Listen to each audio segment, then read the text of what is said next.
In the previous video, we talked exclusively about whole numbers, numbers that don't have any decimal points. But how do we actually deal with floating point numbers? So in other words, if we want to use one or more decimal points. Well, in this video, we're going to make a start on figuring out how to do that in Java. So I'm going to create a new project in IntelliJ. Select Java as I normally do, and I'm going to create my project from the template, command line app, and I'm going to call this one float and double. I'm going to set the package name again. We will be talking about the base package and what this means a little bit later. For now, you can set that to whatever you like. I'm going to click finish.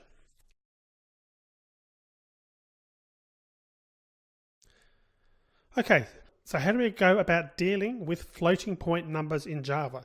So that is numbers that have got a decimal point. So there's two data types in Java to deal with floating point numbers, and they are called the float and the double.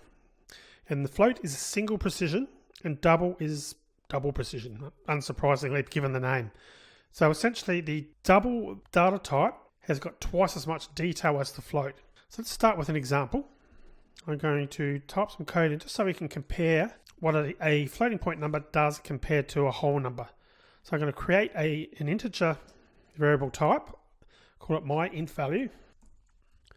I'm going to set that to the value of 5. Then I'm going to create a float, and to do a float you type in float, and we'll call it my float value equals 5. Now you can do that, but the proper practice for entering a float is to enter an F. Put an F after the number. Whatever the number is, you put an F at the end to denote that it is a float value. And because it is a single precision number, we can put a decimal point. So we could say 5.25 for argument's sake, because a float actually handles that precision for us automatically. But we're going to leave it as 5 for now. And let's create a double, and we'll call the double my double value equals 5. So we can do the same for that, and we can put a D, which is the proper way of defining a double, putting a D there to signify it. But the other thing we can do is we can put the decimal point like so, 5.25, and Java will automatically assume that a number that you enter with a decimal point is a double. And this is very similar to what I showed in the previous video, where in an expression, the right-hand side of an expression, Java would assume the number was an integer. In this case, with a number with a decimal point, Java will assume it's a double. So we'll go back and set that to 5D again. So for example, I can't go back and do this, 5.4, because Java is saying required a float and it's found a double. Thinking back to the previous lesson, so here's a quick challenge for you. Thinking back to the previous lesson on how we used the cast to convert a byte and a short, how do you think you'd go about converting this value here, 5.4, to a float? Go ahead and pause the video and see if you can figure it out, and come back when you're finished, and I'll show you what the answer is. So how did you go with the challenge? Did you figure it out? Well, the cast, if you wanted to force the value, would be the word float in brackets, much like we used byte and short in the previous video. But I wouldn't generally recommend that. It would be far better normally to put an F on the end like so, because it's a little bit clearer in the code that that's what you want. But that is how you do it if you wanted to do it. But anyway, I'll change that back so that's also 5. So we've got 3 values now, an integer, a float, and a double, and they're all equal to 5. So let's go ahead and write some code. I'm going to print something out for each of them. So I'm going to type the abbreviation, SOUT, and press tab. That creates that for us. It saves us typing a bit. And we're going to put my int value equals plus my int value. I'm going to type this out again and put my float value equals my float value, and my double value equals plus my double value. So probably won't be surprised when we run this to see what the result we'll get.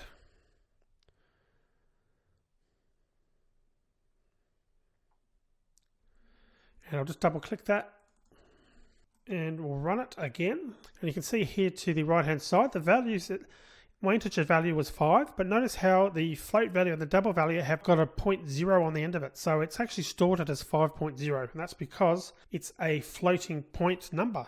So that's all well and good. But what do you think will happen if we change this and put 5 divided by 2? So let's just run the first one first, just to see what the integer value will come back as. Bearing in mind it's a whole number. So you can see what's happened there. We've tried to divide a whole number 5 by 2, and the answer is 2. And that's because it hasn't taken into account the remainder. It's literally just said 2 goes into 5 only 2 times. So we're not handling any remainder in that case. But let's go back and do the same thing, and we'll divide the floating value by 2f. So divide the floating point value of 5 by the floating point value of 2f. And likewise for the double, we're going to divide that by 2d. So let's just see what gets returned when we do that. So that should hopefully now clarify the difference with the data types. You can see that the float and the double both give you the exact value, in this case 2.5, and because the integer value is a whole number, it's not retaining any remainders, whereas the float and the double is giving us the complete answer, the correct answer. And just to be sure that that is working, we could divide that by, let's just divide that by 3.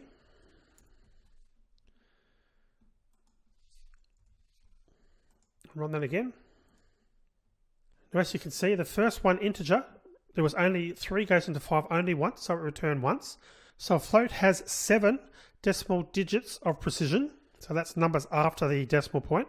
And a double, in fact, has 16 digits of precision after the decimal point. So you can see that the double value is far more precise. And also, as I showed you before, the default value for a decimal point, if you don't specify the F or the D, is actually double. And that's another hint from Java that it recommends that we use doubles. So in terms of space, a float, you remember we talked about this in the previous video, the width of an integer equals 32, which effectively is 4 bytes. A float has got a width of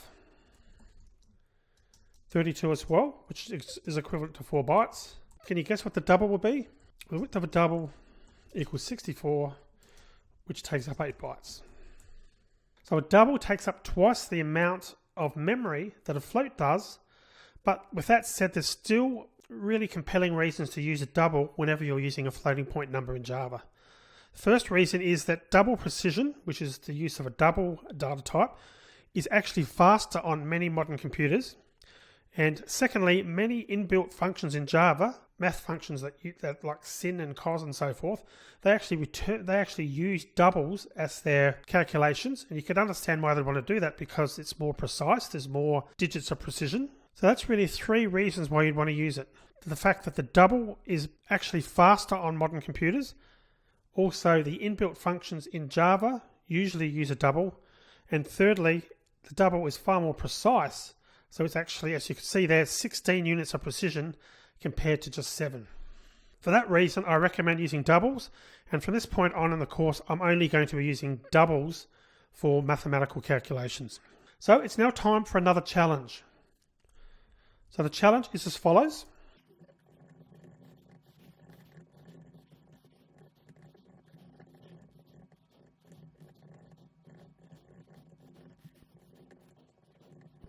So here is the challenge.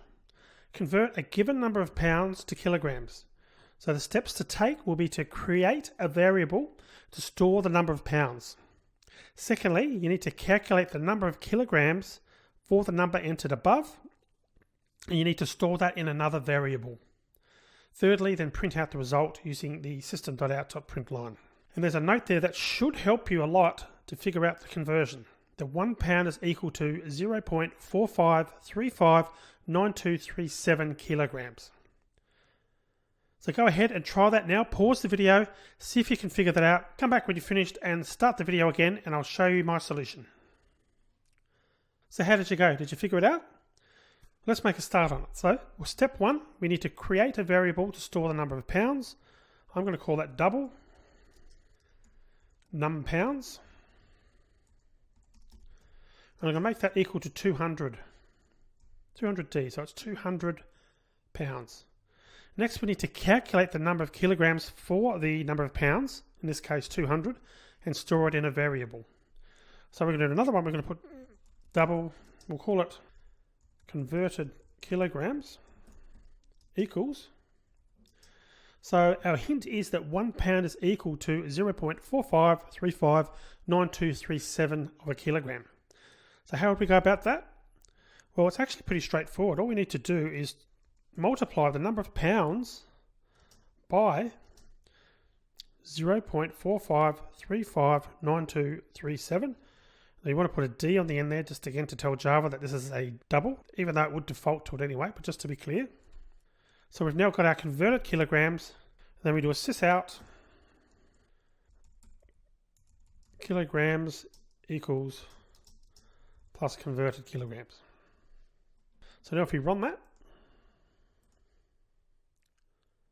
we can see that the kilograms is 90.718474. So let's check that now with Google. So we can easily do that. So we can go to Google,